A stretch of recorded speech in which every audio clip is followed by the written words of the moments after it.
वक्त की बड़ी खबर आपको हम लगातार बता रहे हैं। हाथरस भगदड़ केस में इस वक्त का नया अपडेट यह है कि मुख्य आरोपी ने सरेंडर किया है, ऐसा दावा किया है आरोपी के वकील एपी सिंह ने। हाथरस भगदड़ केस में इस वक्त की सबसे बड़ी खबर, जो मुख्य आरोपी था देव प्रकाश मधुकर के ऊपर यह आरोप था कि उसने ये पूरा आयोजन करवाया।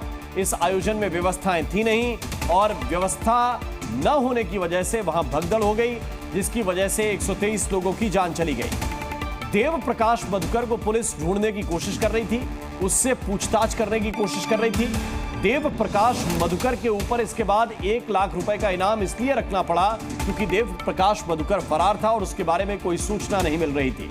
अब जानकारी यह है कि देव प्रकाश मधुकर ने सरेंडर किया है। हालांकि पुलिस की तरफ से यह जानकारी नहीं मिली है, लेकिन आरोपी मधुकर के वकील एपी सिंह ने यह दावा किया है कि एसटीएफ के सामने हमने मधुकर का सरेंडर करा दिया है। हाथरस भगदड़ केस में इस वक्त का बड़ा अपडेट, बड़ी खबर यह है कि मुख्य आरोपी का सरेंडर हुआ है और यह दावा आरोपी के ही वकील ने किया है। राजू हमारे साथ लगातार बने हुए, एक बार फिर से हम चलते हैं। राजू राज, जरा ये बताइए पुलिस क्यों देरी कर रही है, या पुलिस नई थ्योरी के साथ सामने आएगी?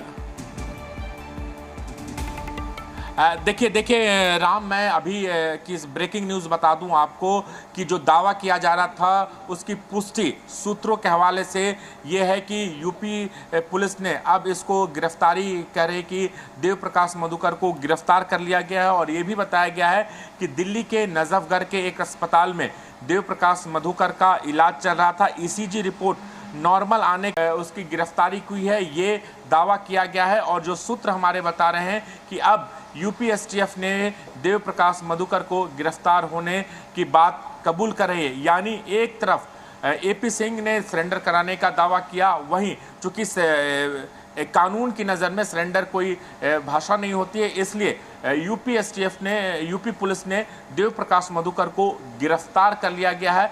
ये यूपी पुलिस के सूत्रों के हवाले से खबर है। और दूसरी जो सबसे महत्वपूर्ण बात है कि नजफगढ़ के एक निजी अस्पताल में देव प्रकाश मधुकर का इलाज चल रहा था और इलाज के बाद उनकी ईसीजी रिपोर्ट जैसे ही नॉर्मल आई, उसके बाद देव प्रकाश मधुकर को गिरफ्तार कर लिया गया है। जी राम। तो इस वक्त की बड़ी खबर, राजू राज ब्रेक कर रहे हैं। इस वक्त की बड़ी खबर आपको बता दें, खबर यही है कि दिल्ली में यह सरेंडर हुआ। नजफगढ़ के एक अस्पताल में मधुकर था, वहां पर ईसीजी की रिपोर्ट कराई गई और जब ईसीजी रिपोर्ट नॉर्मल आई, इसके बाद मधुकर को गिरफ्तार कर लिया गया। दूसरी तरफ एपी सिंह यह दावा कर रहे थे, आरोपी के वकील एपी सिंह यह दावा कर रहे थे कि उन्होंने सरेंडर कराया है और पुलिस को बाकायदा बुलाया है। पुलिस को बुलाकर यह जानकारी दी कि ये यहां पर मधुकर है और आप इसको यहां से ले जाइए। अब सरेंडर जो है होता अदालत में है। बेसिकली सरेंडर जब आप करते हैं तो वो प्रक्रिया अदालत में होती है। पुलिस के पास अगर आप चले गए तो वो प्रक्रिया गिरफ्तारी में बदल जाएगी, क्योंकि आप वांछित अपराधी हैं, आपके ऊपर 1 लाख रुपए का इनाम है। इसलिए पुलिस की भाषा में ये गिरफ्तारी ही कही जाएगी। तो दिल्ली में मुख्य आरोपी का सरेंडर हुआ है, ये दावा किया है एपी सिंह ने और पुलिस का यह कहना है कि गिरफ्तारी दिल्ली से हुई है। सूत्रों के हवाले से यह बड़ी जानकारी इस वक्त हम आपको बता रहे हैं और दोनों का लब्बो लबाब एक ही है कि मधुकर अब उत्तर प्रदेश पुलिस की गिरफ्त में आ चुका है। मधुकर यूपी पुलिस के पास आ चुका है और अब यहां से पूछताछ शुरू यूपी पुलिस कर सकती है। राजू राज हमारे साथ जुड़े हुए हैं। राजू, मतलब ये एक ही हुआ, चाहे वो सरेंडर की बात कहें, ये गिरफ्तारी की बात कहें, यूपी पुलिस की पकड़ में अब मधुकर है और आगे की पूछताछ हो सकेगी। बिल्कुल राम, आपने सही कहा कि जो सरेंडर का इस्तेमाल किया जाता है, जो सरेंडर किया जाता है वो कानून के सामने किया जाता है, यानी कोर्ट के सामने सरेंडर किया जाता है। अगर बाहर से, कोर्ट के बाहर अगर कोई शख्स सरेंडर करता है या करवाता है और पुलिस उसे गिरफ्तार करती है तो उसे गिरफ्तारी में तत्परता, कानून की भाषा में उसे गिरफ्तार किया जाता है। जो हमारे सूत्र बता रहे हैं कि अब यूपी पुलिस ने देव प्रकाश को गिरफ्तार कर लिया गया है दिल्ली के नजफगढ़ इलाके से, जहां पर एक अस्पताल में उनका इलाज चल रहा था। ईसीजी कराई गई, ईसीजी रिपोर्ट में जब उनकी रिपोर्ट नॉर्मल आई तो इसे गिरफ्तार कर लिया। सबसे बड़ा सवाल है कि अब गिरफ्तारी हुई है और कल 24 घंटे के अंदर देवप्रकाश मधुकर को कोर्ट में पेश किया जाएगा और उसके बाद अगर जरूरत पड़ी तो रिमांड लेने की भी कोशिश की जाएगी। लेकिन चूंकि मधुकर पर 1 लाख का इनाम की घोषणा थी और वो अपने क्षेत्र से लगातार फरार चल रहा था और फरारी के दौरान ना तो उसके मोबाइल फोन से संपर्क किया जा रहा था और ना ही उनके परिवार के लोग थे जो मधुकर के बारे में कोई जानकारी दे, इसीलिए पुलिस ने देवप्रकाश मधुकर के खिलाफ 1 लाख के इनाम की घोषणा की। और इससे पहले जितने भी 6 आयोजक गिरफ्तार किए उनसे भी लगातार देवप्रकाश मधुकर के बारे में पूछताछ की गई और उन्होंने अपने जो घटना घटी, जो भगदड़ मची, उसके बारे में इस बात के भी कबूल किया कि वहाँ पर कहीं ना कहीं जो सुरक्षा बल थे वो नहीं थे, वहाँ पर भगदड़ मची, वहाँ पर रोका जा सकता था लेकिन वहाँ पर नहीं रोका जा सकता, इसकी पुष्टि की गई। लेकिन सबसे बड़ा सवाल है कि अब देवप्रकाश मधुकर गिरफ्तार क्यों हैं, घटना कैसे घटी, भगदड़ कैसे मचा, आयोजन के स्थल पर जो 50,000 का जो लोगों की एस्टिमेट किया गया था और उससे ज़्यादा लोग आए तो उसके लिए किस तरीके से प्लानिंग की गई, इस तमाम चीज़ों का जिक्र किया जाएगा। जो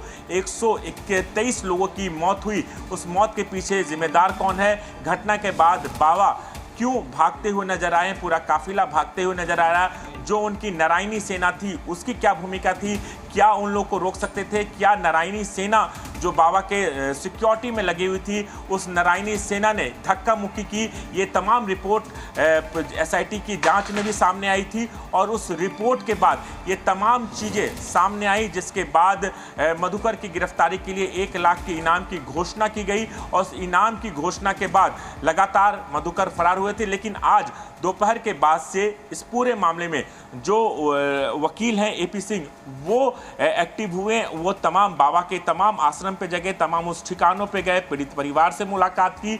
इसके साथ ही पीड़ित परिवार से मुलाकात करने के बाद वो आज एटा अस्पताल भी गए और उसके बाद वहां भी उन्होंने इस बात का दावा किया कि देवप्रकाश मधुकर की तबीयत ठीक नहीं है और उनकी तबीयत ठीक होते ही उन्हें पेश किया जाएगा, उनको सरेंडर कराया जाएगा। और अब से कुछ देर पहले ही उन्होंने दावा किया कि उन्होंने सरेंडर करवा दिया गया है। लेकिन अब यूपी पुलिस ने देवप्रकाश बिल्कुल राजू, आप हमारे साथ बने रहिए। जो अपडेट आप बता रहे हैं मैं दर्शकों के साथ एक बार फिर से साझा कर दूं। और खबर इस वक्त की यह है कि दिल्ली के नजफगढ़ इलाके के एक अस्पताल में था मधुकर, वहां पर यूपी पुलिस पहुंची। गिरफ्तारी से पहले जानकारी यह है कि मधुकर का ईसीजी टेस्ट कराया गया, क्योंकि वो वकील मधुकर के दावा कर रहे थे कि हार्ट का पेशेंट है आरोपी और इसलिए पहले ईसीजी कराई गई। जब ईसीजी की रिपोर्ट नॉर्मल आई, सामान्य आई, तब इसके बाद गिरफ्तारी हुई है नजफगढ़ के इलाके से। दूसरी तरफ दावा एपी सिंह की तरफ से यह किया जा रहा था कि हमने यूपी पुलिस को बुलाया है, यूपी पुलिस को बुलाकर दिल्ली में हमने सरेंडर करवाया है और हमने कोई एंटीसिपेटरी बेल के लिए पहले से कोई योजना ना तो बनाई थी, ना हमने अदालत के अंदर कोई ऐसी पहले याचिका डाली जिसमें हमें पहले से जमानत मिल जाए। हम तो ये चाहते हैं कि इस मामले में निष्पक्ष जांच हो और जो यूपी पुलिस चाहती है वो सवाल मधुकर से कर सकती है, बस आरोपी के स्वास्थ्य का ध्यान रखा जाए, ये एपी सिंह का कहना है। हमारे साथ राजू राज जुड़े हुए। राजू, एक बार फिर से आपके पास हम आ रहे हैं। राजू, जरा ये बताइए कि यूपी पुलिस के सूत्र इस वक्त क्या बता रहे हैं? राम, यूपी पुलिस के जो सूत्रों का दावा है कि देवप्रकाश मधुकर को गिरफ्तार कर लिया गया है और गिरफ्तार कर उन्हें उत्तर प्रदेश लाया जा रहा है। उत्तर प्रदेश में जब चूंकि ये मामला हाथरस का है तो क्या देखना होगा कि यह पूछताछ हाथरस में होती है, मैनपुरी में होती है या फिर उन्हें लखनऊ ले जाके उनसे पूछताछ होगी, ये काफ़ी महत्वपूर्ण हो जाता है। लेकिन जो जानकारी मिली है कि यूपी पुलिस ने देवप्रकाश मधुकर को अपने गिरफ्त में ले लिया है, गिरफ्तार कर लिया गया है। अब कभी भी उत्तर प्रदेश पुलिस, चूँकि दिल्ली और मैनपुरी की दूरी में लगभग 2.5 से 3 घंटे का टाइम लगता है, अब देखना होगा कि वो मैनपुरी लेके आते हैं या फिर वो हाथरस ले जाते हैं या फिर उन्हें लखनऊ ले जाकर पूछताछ करते हैं, पहली चीज़। दूसरी जो सबसे महत्वपूर्ण बात है कि 24 घंटे के अंदर देवप्रकाश मधुकर को कोर्ट के सामने पेश करना होगा। ये देखना होगा कि कब मधुकर को पेश किया जाता है। तीसरी जो सबसे महत्वपूर्ण बात है, चूँकि आज ही इस पूरे मामले में एसआईटी ने अपनी रिपोर्ट सौंपी और एसआईटी ने लगभग 300 पन्नों की रिपोर्ट आज पेश किया है और पेश करने के बाद तमाम चीज़ें, तमाम तथ्य सामने आए कि घटना कैसे हुई, घटना के पीछे वजह क्या था, क्या क्या लापरवाहियां बरती गई, चाहे आयोजक हों या फिर वहाँ स्थानीय प्रशासन। चूँकि जहां पर ये भगदड़ मची थी हाथरस के सिकंदराव में, वहां पर एंट्री और एग्जिट का रास्ता एक था। जैसे ही बाबा निकले तो बाबा की चरणों की धूल लेने के लिए वहां पर काफ़ी संख्या में महिलाएं भागी थी, और उसके बाद जो बाबा की कार है उसे छूने के लिए भी कई महिलाएं भागी। उसी दौरान चूंकि बारिश भी हो रही थी, फिसलन वाली मिट्टी थी, वहां पर एक गड्ढा था और एक के दूसरे टकराने के बाद लोग वहां पर गिरते गए और जिसमें दम घुटने से महिलाओं की मौत हो गई। इस बीच में ये भी जो जांच में सामने आया था कि जो वहां पर बाबा की सिक्योरिटी में जो नारायणी सेना है वहां पर उनके बीच और जो भक्त थे उनके बीच धक्का मुक्की हुई। धक्का मुक्की के बीच में ही ये भगदड़ मची, जिसकी वजह से इतना बड़ा हादसा हुआ। हादसे के बाद बाबा नारायण हरि साकार वहां से फरार होते आए, जिसकी तस्वीरें भी सामने आई, सीसीटीवी कैमरे में कैद हुई। उसके बाद जो तमाम आयोजक हैं उन्होंने अपना फ़ोन बंद कर लिया गया और कहीं ना कहीं कानून से बचते नजर आए। लेकिन यूपी पुलिस एक्शन में आई। खुद उत्तर प्रदेश के मुखिया माफ कीजिएगा योगी आदित्यनाथ घटनास्थल पर पहुंचे और तमाम अधिकारियों को सख्त एक्शन लेने का निर्देश दिया। उसके बाद इस पूरे मामले में जांच की गई। जांच के बाद एसआईटी ने आज रिपोर्ट सौंपी और उसके बाद लगा कि जो ये एक्शन है ये भी बड़ी खबर आ गई कि जो मुख्य आरोपी अब तक फरार था उस आरोपी को दिल्ली से पकड़ लिया गया है। उस आरोपी की गिरफ्तारी करने के बाद अब उसको उत्तर प्रदेश लाया जा रहा है। ये बड़ा अपडेट इस वक्त मेरे सहयोगी राजू राज बता रहे हैं। खबर यह है कि देव प्रकाश मधुकर को दिल्ली के नजफगढ़ इलाके के एक अस्पताल से गिरफ्तार किया गया है और गिरफ्तारी के बाद अब यूपी पुलिस अपने साथ लेकर उत्तर प्रदेश आ रही है। यह देखना होगा कि मैनपुरी पहुंचेगा या फिर हाथरस में रखा जाएगा। लेकिन इस वक्त की बड़ी खबर आपको यह जरूर बता दें कि मुख्य आरोपी जो इस पूरे मामले में एफआईआर में बनाया गया था, मुख्य आरोपी देव प्रकाश मधुकर की गिरफ्तारी हो गई है और उसको अब यूपी लाया जा रहा है। आगे की पूछताछ यहां से उत्तर प्रदेश की पुलिस कर सकेगी और तब जाके चीजें क्लियर होंगी। क्या बताता है ये शख्स, क्योंकि एक और बड़ी बात राजू कही है एपी सिंह ने। उन्होंने ये बात जो वो खुद थ्योरी बार बार गढ़ने की कोशिश कर रहे हैं कि असामाजिक तत्वों की वजह से भगदड़ हो गई, उन्होंने ये कहा है कि देव प्रकाश मधुकर अपनी पूछताछ के दौरान ये बताएंगे कि असामाजिक तत्वों की भूमिका क्या थी या क्या रही है इस पूरे मामले को लेकर। क्या एक कहानी गढ़ ली गई है जिसको सुनाना बाकी है? बिल्कुल राम, आपने सही कहा कि जब से इस पूरे एपिसोड में वकील एपी सिंह जैसे ही एंट्री करते हैं और उन्होंने एक जो अपनी थ्योरी लाई कि इस पूरे मामले असामाजिक तत्व प्रवेश कर गए थे और उनकी वजह से ये पूरा भगदड़ मचा, तो सबसे बड़ा सवाल ये होता है कि वो असामाजिक तत्व कौन है? क्या इसकी जानकारी बाबा के पास थी, नारायण हरि साकार के पास, या फिर देव प्रकाश के पास ये जानकारी थी? अगर थी तो इसकी जानकारी उन्होंने पुलिस को क्यों नहीं दी? एक बड़ा सवाल बनता है कि असामाजिक तत्व के बारे में आपको जानकारी मिली और ये भगदड़ मची तो आपको पुलिस के सामने, एसआईटी के सामने, जो जांच टीम बनी थी उनके सामने इस बात को रखना चाहिए था कि असामाजिक तत्वों ने इस तरह का कृत्य किया जिसके वजह से 123 लोगों की मौत हुई। लेकिन लगातार देव प्रकाश मधुकर फरार होते गए, भागते गए। जब इनके 6 साथी गिरफ्तार हुए और उसके बाद पुलिस ने इनके खिलाफ 1 लाख की इनाम की घोषणा की, तब इन्हें लगा कि वो यूपी पुलिस के गिरफ्त से नहीं बच सकते हैं। इसलिए एपी सिंह के द्वारा ये बताया गया कि उनकी तबीयत खराब है, वो हार्ट पेशेंट हैं और अस्पताल में इलाज करा रहे हैं। उसके बाद एपी सिंह लगातार उसके संपर्क में थे और एपी सिंह का दावा है कि यूपी पुलिस को बुलाकर उन्हें देव प्रकाश मधुकर को पुलिस के हवाले किया। तो अब जांच की दिशा उसी लाइन पे पहुंचेगी। क्या एक थ्योरी, एक कॉन्स्पिरेसी पुलिस के सामने रखी जाएगी, एक कहानी गढ़ी जाएगी कि किसी ने साजिश रची, साजिश की वजह से इतना घटनाक्रम को अंजाम दे गया? तो अभी जांच शुरुआती स्टेज पर है। अब देखना होगा कि देव प्रकाश मधुकर अपने बयान में, अपने स्टेट में क्या क्या बातें रखते हैं कि घटना के पीछे क्या वजह थी। क्या सिर्फ मामला इतना ही था कि जब बाबा सत्संग से उठे तो उनके पाँव के जो नीचे की मिट्टी होती है उसे उठाने के लिए लोग भागे, उनके कार के पीछे भागे? क्या भगदड़ का ये कारण था या फिर इसके पीछे कुछ और कारण था? क्या उतनी सुरक्षा वहां पर मौजूद नहीं थी, लापरवाही बरती गई? चूंकि जो तमाम जो चीजें सामने अब तक की जांच में आई कि एंट्री और एग्जिट का एक ही गेट था, 80,000 लोगों का परमिशन मांगा गया, लगभग 2.5 से 3 लाख वहां मौजूद थे। तो उनके उस भीड़ को, जो भीड़ गैदर हुई थी, उसे कंट्रोल करने के लिए क्या क्या इंतजाम किए गए? और ये भी बात अभी तक जांच में आई कि बाबा के जो सुरक्षा कर्मी है वहां पुलिस कर्मियों को भी नहीं जाने देते थे, उन लोगों को जाने नहीं देते थे, फोन का इस्तेमाल करने नहीं देते थे, फोन तोड़ देते थे, धक्का मुक्की करते थे। और धक्का मुक्की की प्रारंभिक रिपोर्ट में ही बात सामने आई थी। लेकिन राजू जरा प्रोफाइल भी बताइए ये देव प्रकाश मधुकर, क्योंकि हम सुन रहे थे अभी एपी सिंह को, उन्होंने कहा कि ये इंजीनियर हैं। और जरा ये भी बताइए, क्योंकि अब जो कानूनी लूप होल्स हैं, जो कमियां हैं या जो चीजें ऐसी हैं जिनसे बचा जा सकता है, भाई ये बताने की कोशिश की जाएगी कि हमने तो बुलाया था, लोग ज्यादा आ गए तो फिर उनका दायित्व प्रशासन के ऊपर है। क्या ये चीजें अब बताने की कोशिश की जाएगी और ये जो कानूनी लूपहोल्स हैं उनका इस्तेमाल करने की कोशिश एक वकील और इंजीनियर मिलकर करेगा?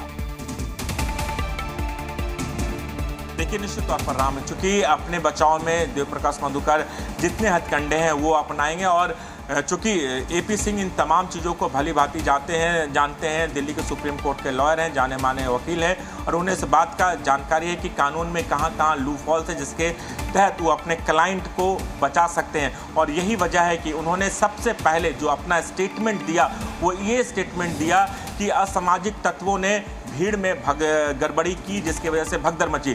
तो मेरा सवाल लगातार एपी सिंह से भी है और तमाम दर्शकों से भी है, यूपी पुलिस से भी है, कि अगर वहाँ पर असामाजिक तत्वों की आपके पास जानकारी थी, चूंकि एपी सिंह वहाँ मौजूद नहीं थे, या फिर वो देव प्रकाश मधुकर से बात करने के बाद या बाबा से बात करने के बाद उन्हें इस बात का इल्म हुआ, तो घटना के बाद इसकी जानकारी यूपी पुलिस को क्यों नहीं दी? अगर जानकारी देती तो शायद जांच में कुछ और कई ऐसे पहलू सामने आते कि वह असामाजिक तत्व क्या है, कौन है, जिसे यूपी पुलिस गिरफ्तार कर सकती थी। लेकिन वो तब तक इस बात को नहीं बताया जब तक उनके खिलाफ इनाम की घोषणा नहीं की गई। और सबसे बड़ी बात है कि इनाम की घोषणा के बाद जब उन्हें लगा कि आज एसआईटी ने अपनी जांच रिपोर्ट सरकार को भेज दी है, जांच रिपोर्ट के बाद क्या मधुकर की भूमिका को लेकर सरकार ज़्यादा सख्त होगी, एक्शन लेगी, तमाम जगहों पर छापेमारी की गई, तो गिरफ्तारी से बचने के लिए उन्होंने सरेंडर का जो स्वांग रचा, सरेंडर करवाया गया, और उसके बाद अब जो यूपी पुलिस की तरफ से पुष्टि की है कि उन्हें गिरफ्तार कर लिया गया। तो तमाम तथ्यों को भी अब कोर्ट के सामने भी रखा जाएगा, क्योंकि सबसे महत्वपूर्ण बात है गिरफ्तारी के बाद 24 घंटे के अंदर कोर्ट में भी रखा जाएगा। और एपी सिंह का देखिए ये भी दावा किया गया कि उन्होंने एंटीसिपेटरी बेल के लिए भी अप्लाई नहीं किया है। अगर वो करते तो शायद लगता है कि बाबा अपने साथी को, अपने आयोजक को, जो बाबा के सत्संग का आयोजन करते हैं, उन्हें बचाने के लिए एंटीसिपेटरी बेल लगाया, इसलिए उन्होंने एंटीसिपेटरी बेल भी नहीं लगाया। और ये भी कहा गया कि उनके स्वास्थ्य का ख्याल रखा जाए। निश्चित तौर पर चाहे कोई भी आरोपी हो, अगर उसके स्वास्थ्य गड़बड़ है तो कानून उन्हें पूरी तरीके से उनके स्वास्थ्य का ख्याल रखने का भी निर्देश देता है और उसी के तहत कार्रवाई की जाती है। तो ये एक कानूनी पहलू है। अब देखना होगा कि कल गिरफ्तारी के बाद कोर्ट में क्या क्या दलीलें रखी जाएंगी, देव प्रकाश मधुकर को बचाव के लिए एपी सिंह क्या क्या दलीलें रखते हैं। लेकिन ये तमाम कानूनी दावपेच हैं जहां पर कानून के अंदर जितने लूपहोल्स हुए, चाहे वो लोगों की संख्या को लेकर कि 80 लाख का परमिशन दिया गया था, 2.5 से 3 लाख लोग पहुंचे, तो प्रॉपर सिक्योरिटी क्यों नहीं अरेंज की गई, इस बात का भी जिक्र किया जाएगा। क्योंकि अगर परमिशन से ज़्यादा लोग आते हैं तो कहीं ना कहीं इसकी देख रेख की जिम्मेदारी प्रशासन पे होती है, वहाँ पर ज़्यादा फोर्स लगाना चाहिए था। और जब आपको परमिशन दिया गया तो आपको भी देखना होगा। ये नहीं कह सकते एक जिले के पुलिस कप्तान होने के नाते या एसपी सिटी होने के नाते आप ये नहीं कह सकते कि 4 जो है सेवादार थे जिन्होंने हमको घुसने नहीं दिया, या हमारे पुलिस वालों को जिन्होंने बाहर कर दिया, हमारे एसडीएम को अंदर नहीं जाने दिया। आपको किसने एसडीएम बना दिया, आपको किसने डीएम और एसपी बना दिया अगर आप 4 सेवादारों से डरकर बाहर खड़े हो गए? ये तो सवाल जाहिर बात है जो राजू आप कह रहे हैं कि प्रशासन पर उठेंगे और प्रशासन को वो जवाब देना पड़ेगा। लेकिन दूसरी तरफ ये भी है कि जो एपी सिंह ये बताने की कोशिश कर रहे हैं कि नहीं साहब हमने एंटीसिपेटरी बेल के लिए अप्लाई नहीं किया। भाई आप कहां पे अप्लाई करते और क्या ग्राउंड बताते हैं कि हमें क्यों पहले से जमानत दे दी जाए? 123 लोगों की जान गई है, ये कोई 1-2 लोगों की जान जाने का मामला नहीं है, बड़ी भगदड़ बची है। और ये कैसे बताते हैं कि हमें क्यों दे दी जाए बिना पूछताछ के ये एंटीसिपेटरी बेल? वो जानते थे कि ये खारिज होने वाला मामला है, इसलिए अब बाद में बता रहे हैं कि हमने कोशिश नहीं की, महान बनने की एक कोशिश है। लेकिन जरा एक बात और भी बताइए, इस पूरे मामले को लेकर अब मुख्य आयोजक पकड़ा गया है, क्या आपको अब तक ये लगा राजू कि कोशिश दूसरी तरफ भी है? जी, ये जो 1 लाख रुपए का इनाम मधुकर पर था, क्या बाबा के ऊपर भी अब इसी तरह की तेजी यूपी पुलिस की तरफ से की जाएगी? क्योंकि अब तक वो नजर नहीं आया। राम, बिल्कुल एक टेक्निकल सवाल है, आपने बहुत अच्छा सवाल किया कि बाबा के ऊपर क्यों नहीं। सबसे पहले बता देना चाहूं कि इस पूरे मामले में बाबा को कहीं भी आरोपी नहीं बनाया गया, एफआईआर में बाबा का जिक्र कहीं नहीं है। तो कहीं ना कहीं बाबा को पहले से ही क्लीन चिट दे गया। जब बाबा का नाम एफआईआर में नहीं है तो यूपी पुलिस कैसे उन पर इनाम की घोषणा कर सकती है? हो सकता है कि आने वाले दिनों में जब जांच आगे बढ़ी तो साजिश रचने के जुर्म में 120 के तहत हो सकता है। बिल्कुल, बहुत बहुत शुक्रिया, बहुत बहुत धन्यवाद राजू आपका इस पूरे अपडेट के लिए, इस पूरी जानकारी के लिए। इस वक्त की बड़ी खबर है कि आरोपी मधुकर, जो मुख्य आरोपी हाथरस मामले का है, उसको गिरफ्तार दिल्ली से किया गया है और उसको अब पुलिस यूपी लेकर आ रही है। Z News.